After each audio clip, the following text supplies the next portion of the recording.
અમેરિકામાં લાખો ઇમિગ્રન્ટ્સ માટે એક ખૂબ જ મોટા અને રાહતભર્યા સમાચાર સામે આવ્યા છે. જો તમારી ગ્રીન કાર્ડ, વર્ક પરમિટ અથવા અન્ય કોઈ મહત્વની ઇમિગ્રેશન એપ્લિકેશન છેલ્લા ઘણા મહિનાઓથી કોઈ નિર્ણય વગર માત્ર પેન્ડિંગ સ્થિતિમાં અટકી પડી હોય, તો હવે આ સમાચાર તમારા માટે ખૂબ મહત્વના બની શકે છે. યુનાઇટેડ સ્ટેટ્સની એક ફેડરલ કોર્ટે યુએસસીઆઈએસ એટલે કે યુએસ સિટીઝનશીપ એન્ડ ઇમિગ્રેશન સર્વિસીસને સ્પષ્ટ આદેશ આપ્યો છે કે લાંબા સમયથી હોલ્ડ પર રાખવામાં આવેલી અનેક ઇમિગ્રેશન અરજીઓની પ્રોસેસિંગ ફરી શરૂ કરવામાં આવે. કોર્ટે ખૂબ જ સ્પષ્ટ શબ્દોમાં જણાવ્યું છે કે સરકાર કોઈ પણ કાનૂની અરજીને યોગ્ય નિર્ણય લીધા વગર અનિશ્ચિત સમય સુધી માત્ર હોલ્ડ પર રાખી શકતી નથી. દરેક અરજદારને તેના કેસમાં કાયદેસર નિર્ણય મેળવવાનો અધિકાર છે અને સરકાર તે અધિકારને અનંત સમય સુધી અટકાવી શકતી નથી. આ સમગ્ર કેસની શરૂઆત ત્યારે થઈ જ્યારે કુલ 25 વિદેશી નાગરિકોએ ફેડરલ કોર્ટમાં અરજી દાખલ કરી. આ તમામ લોકોનો આરોપ હતો કે યુએસસીઆઈએસ અને ડિપાર્ટમેન્ટ ઓફ હોમલેન્ડ સિક્યોરિટીએ તેમની ગ્રીન કાર્ડ, વર્ક પરમિટ અને અન્ય ઇમિગ્રેશન સંબંધિત અરજીઓને કોઈ નિર્ણય લીધા વગર માત્ર પેન્ડિંગ રાખી દીધી હતી. અરજદારોનું કહેવું હતું કે ટ્રાવેલ રિસ્ટ્રિક્શન અને સુરક્ષા સંબંધિત નીતિઓના નામે તેમની ફાઇલોને મહિનાઓ સુધી આગળ વધારવામાં આવી નહોતી. પરિણામે તેઓ સતત અનિશ્ચિતતામાં જીવી રહ્યા હતા. ન તો અરજી મંજૂર થતી હતી, ન તો નામંજૂર થતી હતી અને ના તો કોઈ સ્પષ્ટ કારણ આપવામાં આવતું હતું. આ કેસની સુનાવણી દરમિયાન ઓહાયોની ફેડરલ કોર્ટના જજ એલ્જરનન એલ માર્બલીએ ખૂબ મહત્વની ટિપ્પણીઓ કરી. જજે જણાવ્યું કે કેસ દાખલ કરનારા ઘણા લોકો પહેલેથી જ કાયદેસર રીતે અમેરિકામાં રહે છે. તેઓ વર્ષોથી અહીં કામ કરી રહ્યા છે, ટેક્સ ચૂકવી રહ્યા છે અને તેમની પાસે પહેલેથી જ વર્ક ઓથોરાઇઝેશન પણ છે. આવા લોકોની અરજીઓને કોઈ નિર્ણય વગર અનિશ્ચિત સમય સુધી પેન્ડિંગ રાખવી કાયદાની ભાવના વિરુદ્ધ છે. કોર્ટે સ્પષ્ટ કર્યું કે સરકાર પાસે અરજી મંજૂર કરવાની કે નામંજૂર કરવાની સત્તા છે, પરંતુ કોઈ નિર્ણય લીધા વગર ફાઇલને સતત અટકાવી રાખવાની સત્તા નથી. કોર્ટમાં સરકાર તરફથી રાષ્ટ્રીય સુરક્ષાની દલીલ પણ રજૂ કરવામાં આવી હતી. સરકારનું કહેવું હતું કે કેટલાક કેસોમાં વધારાની સુરક્ષા તપાસ જરૂરી હોવાથી પ્રોસેસિંગ અટકાવવામાં આવી હતી. પરંતુ જજે આ દલીલ પર સવાલ ઉઠાવતા પૂછ્યું કે જો કોઈ વ્યક્તિ પહેલેથી જ કાયદેસર રીતે અમેરિકામાં રહે છે, નિયમોનું પાલન કરે છે અને સરકાર દ્વારા અગાઉ વર્ક ઓથોરાઇઝેશન પણ મેળવી ચૂક્યો છે, તો તેની અરજીને મહિનાઓ કે વર્ષો સુધી અટકાવી રાખવાથી રાષ્ટ્રીય સુરક્ષા કેવી રીતે મજબૂત બને છે? કોર્ટના જણાવ્યા મુજબ સરકાર આ સવાલનો સંતોષકારક જવાબ આપી શકી નહોતી. જજે કહ્યું કે રાષ્ટ્રીય સુરક્ષા અત્યંત મહત્વનો મુદ્દો છે, પરંતુ તેનો ઉપયોગ દરેક કેસમાં કોઈ કાનૂની આધાર વગર અનિશ્ચિત વિલંબને યોગ્ય ઠેરવવા માટે કરી શકાય નહીં.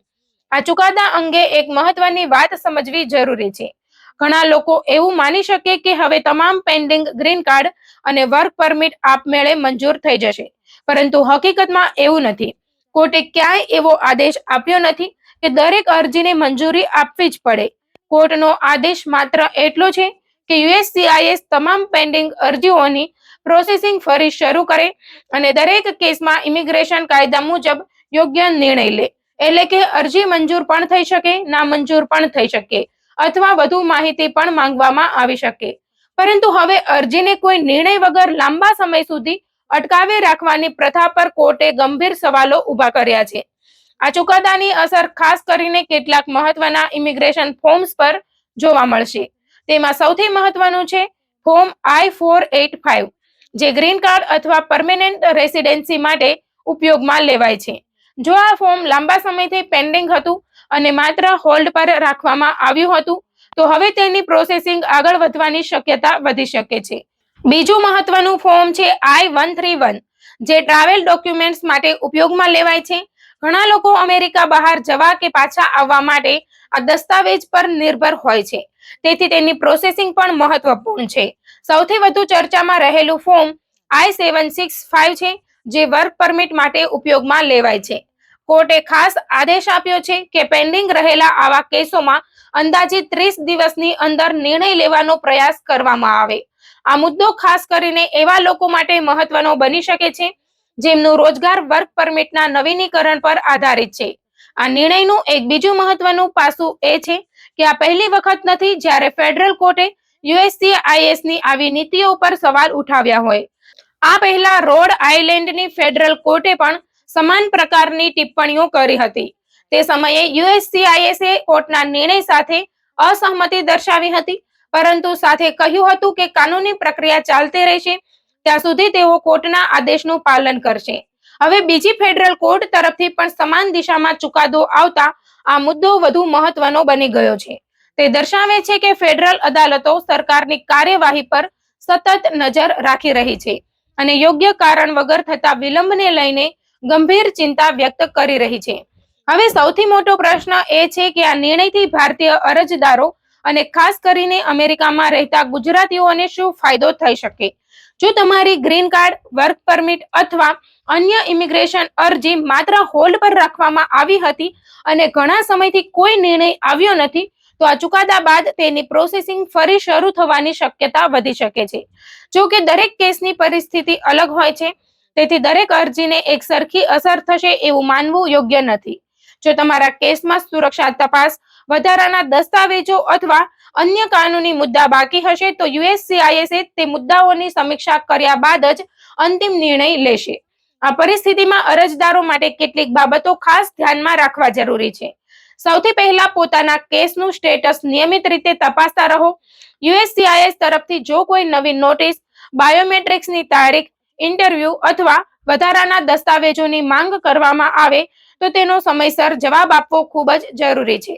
જો તમારી અરજી ઘણા મહિનાઓથી કોઈ અપડેટ વગર પેન્ડિંગ હોય, તો અનુભવી ઇમિગ્રેશન વકીલની સલાહ લેવી યોગ્ય રહેશે, જેથી તમારા કેસ માટે કાયદાકીય વિકલ્પો અંગે યોગ્ય માર્ગદર્શન મળી શકે.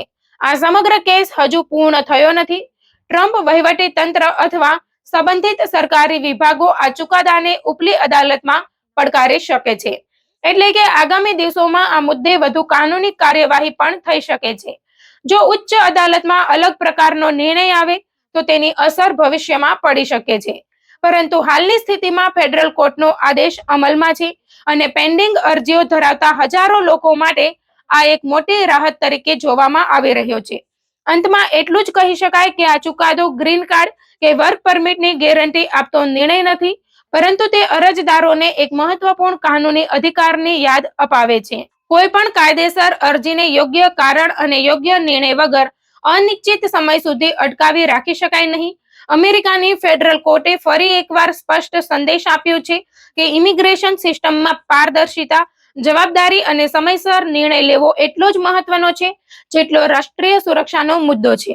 હવે લાખો અરજદારોની નજર યુએસસીઆઈએસના આગામી પગલા પર રહેશે અને જો કોર્ટના આદેશનું સંપૂર્ણ પાલન થાય છે, તો લાંબા સમયથી રાહ જોઈ રહેલા અનેક લોકોના કેસોમાં નોંધપાત્ર પ્રગતિ જોવા મળી શકે છે.